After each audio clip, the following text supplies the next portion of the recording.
2, 3, 4, 5, 6, 10. Okay, I really want to finish this so bad. Where was I? Uh, they're never all gone at the same time when there's not some midnight freak fest going on. I looked around. It did seem very quiet. Suddenly the window to the fire escape opened, and Ray's roommate with the weird peach-colored hair scrambled in. This time he was wearing a ton of glitter, a bunch of Mardi Gras beads, and Miami Dolphins-colored rabbit ears. He snatched the telephone and tried to scamper back out. Hey, hold up, Nico. The roommate froze like he was being mugged. Can't stay here, he panted. Ray looked at him strangely. Why not? Someone tipped off the cops about your little sweetheart. They're coming. And with that, he ran to the window and let back out. What does he mean with the, like, cops and your, like, sweetheart? Oh, fuck, he muttered. This is bad. What? He didn't explain anything, but he grabbed my hand and led me through the kitchen. The kitchen was so disgusting, and I don't find many things disgusting, but this was Dr. Seuss-style disgusting. At the back of the room was what looked like a little broom closet or something. He flung the door open, and there, on a chair, was a rotting, frozen in position corpse. Ah! Ray clapped a hand over my mouth. This is my wife. My ex-wife. And because I trust you, so let me tell you, it wasn't no accident that she died. Thanks. He took his hand off my face. You, like, killed her? I whispered. Why? He shrugged. I don't know. It seemed like a good idea at the time. He sighed. So now you know the secret I hid, and why I must now flee. Have you been, like, watching vampire movies, I asked? Yeah, but I really do have to flee. Well, I guess this is adios, amigo. We stood there staring at each other for a long time. It was as if we thought that by looking deep enough into each other's eyes, we could take photographs, so that we'd never forget each other, or this moment. Somehow music started to play. The time has come, it's for the best, I know it. Who would have thought that you and I, somehow, someway, would have to say goodbye? Alright, so it didn't happen like that, but I did think about it. We'd crash into each other's lives so fast. We weren't meant to be ripped apart again. I mean, meeting your doppelganger, how often does that happen? Yeah, hopefully they don't kill you and try to take your place, right? I'm, like, coming with you. Are you serious?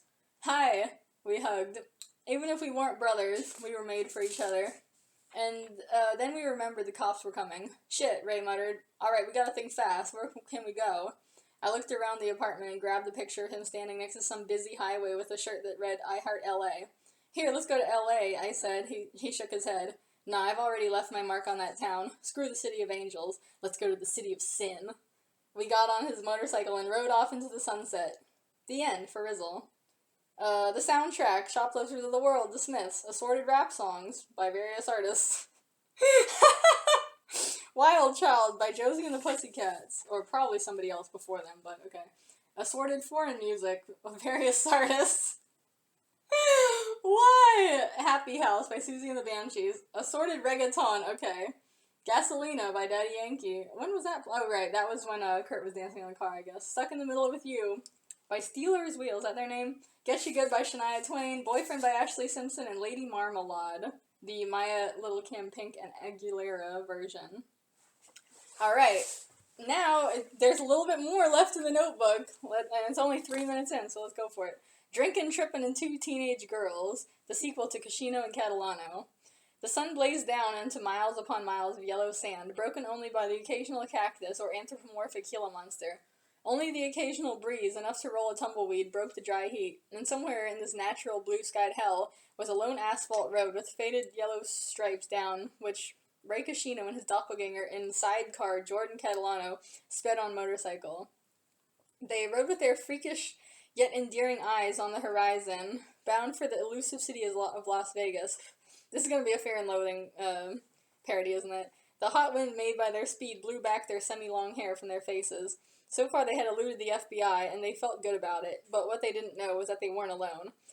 About 30 feet away, across a dense patch of cacti and sticks nailed in the shape of crosses, was another road, ironically parallel to the one the boys were on. This one was occupied by a cherry-red convertible with the top down, driven by two teenage girls, and the one in the passenger seat had a semi-boho style mixed with a sort of starving artist look. Isn't that what boho is? But okay. And the girl driving was a fiery redhead with a shy schoolgirl uniform. Later, the redhead would remember saying something like, I feel a bit lightheaded, maybe you should drive. The other girl reached over her lap and took the wheel with one hand. The other hand was busy holding a bottle of whiskey that she was guzzling. The redhead, Angela Chase, right, that's her last name, leaned back and lit a cigarette. But she didn't have much time for relaxation because suddenly the air was full of bats, all flapping and swooping down on the car. She screamed out a war cry, pulled a fly swatter out of thin air, and went to war with the bats. She was so occupied she didn't realize the car had stopped until her friend, Rayanne, pulled on her skirt and she snapped back into what is assumed to be reality. She looked around the crossroad that the convertible had stopped at and, sitting down, caught sight of the boys on their motorcycle just feet away. Well, well, look who it is, she said smugly. Huh? Rayanne put down her whiskey for 0.62 seconds to take a look. Who is it? It's Jordan, you silly drunk, Angela replied, and I have unfinished business with him, don't I, kiddo? She directed the last question at Jordan. He slunk down in the sidecar, out of sight, but Ray took up the defense. Hey, if you got a problem with him, you got a problem with me. Well then, Mr. Man, Angela shot back, I challenge you to a race in the circuit. And sure enough, there was a circuit track just in front of them. What is this, Mario Kart? In fact, the car and motorcycle were placed at the starting line. You're on. The music starts. Oh, God. Do I have to? Just picture fucking... This is the third song. So, just imagine Born to be Wild is playing during this. Ray clasped the handlebars. Angela gripped the steering wheel, and with challenging looks at each other, they slammed on the gas and took off. They sped side by side, the drivers with their attention hard on the road, and Jordan and Rayanne making sassy faces at each other. Dogs tied randomly to the side of the road, just to look cool as part of this songfic, leapt at them, barking. And suddenly the circuit split, and they were on different paths. After looking around curiously, Rayanne and Jordan leaned back and acted cool, while the driver still remained determined. Jordan let the wind blow in his hair and watched the cacti whip by, while Rayanne let the wind blow in her hair and knocked back a flask of vodka, since she was done with the whiskey. Oh my god. Angela danced confidently in her seat, lip-syncing, which Ray did too, except without the dancing. They sped past, a coyote at the same time so fast that when they had passed him, the once normal coyote was now anthro and was wearing stunner shades and a Rocco's Modern Lifestyle shirt. Rayanne and Jordan were inexplicably soulfully lip-syncing and doing seated dance moves, which mostly consisted of crazy arm motions. Rayanne threw her head back and put her feet up on the dashboard. Rayanne kicked Angela's hand by accident, making the car swerve on the exact moment a jackrabbit ran in front of them, thus saving its life. At the same moment, Jordan suddenly saw the bats, so he pulled the fly swatter out of midair and went to battle with them. Rayanne stripped off her shirt and threw it in the wind, and so did Jordan. Angela and Ray sped down the tracks with incredible speed. In the red convertible, Rayanne took the wheel for a moment so Angela could strip off her shirt, and at the same time, the alcoholic girl wiggled out of her skirt, and they threw both articles of clothing to the wind. Suddenly, the car came to a brain-liquefying stop as Angela hit the gas for a family of armadillos. Hit the gas? You mean the brake? For a family of armadillos sitting on the track. Unless she did hit the gas, and she ran them over. Poor armadillos. At the same time, Ray tried to pull off his shirt, but he had to stop when the motorcycle took a sharp turn off the road, scattering a group of coyotes innocently smoking weed. He grabbed the handlebars and frantically tried to get back in control. The girls got out of the car and hurriedly grabbed the armadillos and put them in the back seat before driving off again. Somehow, in all that commotion, Angela's skirt was left in the road. Ray turned back towards the track, but accidentally drove straight into a dense patch of cacti and sticks nailed into crosses. Jordan threw up his arms to protect his face. The boys burst out of the cactus/crosses patch, except now their spots were inexplicably switched.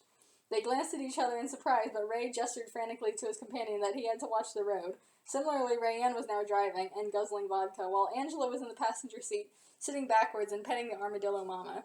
Ray climbed into the back of the motorcycle and took control of the handlebars by leaning over Jordan.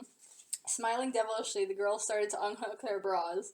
The mama armadillo's eyes widened, and she covered the eyes of her children with her little paws, all four of them. Meanwhile, Jordan turned around so that he was sitting backwards on the motorcycle but facing Ray. He smiled seductively at his doppelganger. The armadillos flew from the car, with the girls' bras as their parachutes. Jordan and Ray made out passionately, getting full usage of the second base on the back of the motorcycle. The fast motion. The car and motorcycle tracks merged together again as the boys and girls ended up driving side by side again. They drove slower and slower, and when they finally came to a stop, they found that they were at the starting line again. They stared at each other, not saying anything about the other group's homosexuality or nudity. So, said Angela, breaking the silence, you want to do that again? Hell yeah, answered Ray. And then it's the end. Woo! Is there anything else? Or is that it? It just ends with a couple blank pages. Alright, I think that's really the end. Wow. What an epic tale, you guys. Well. Next is gonna be, Next is gonna be the ring, the circular outline, it's called. I can't wait! Woo!